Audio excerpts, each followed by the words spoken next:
You have hiccups and you're interested in learning how to get rid of them. My name is Beverly Bitterman, ARNP Health and Wellness Consultant, and I'm here to bring you a few tips and strategies about getting rid of hiccups.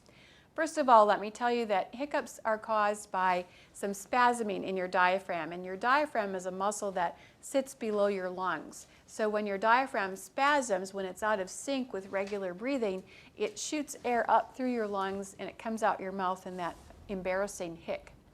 So what we want to do is relax your diaphragm and get it back synced up with the rest of your breathing process.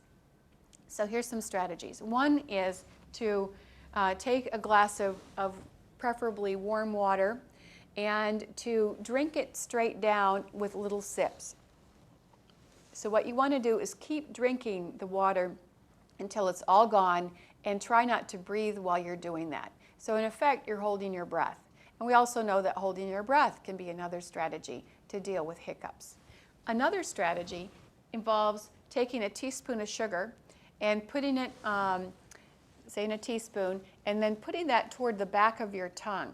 And then what you're going to try to do is to swallow that sugar and try not to breathe while you're swallowing the sugar. So you're focused on something else other than not breathing, which makes it easier to do, and the granulation in the sugar sends different signals through your body that also helps to relax your body and let you get back in sync with your breathing.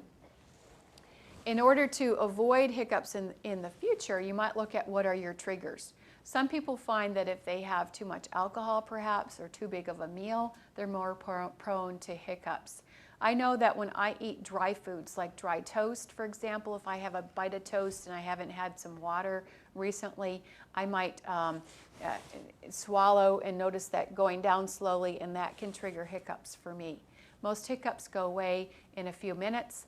If they don't, if they last more than 3 or 4 hours, it's time to consult your medical provider. There are medications that can help stop hiccups if that happens to you. Again, my name is Beverly Bitterman, and I'm an ARNP health consultant, and I hope that your hiccups go away quickly.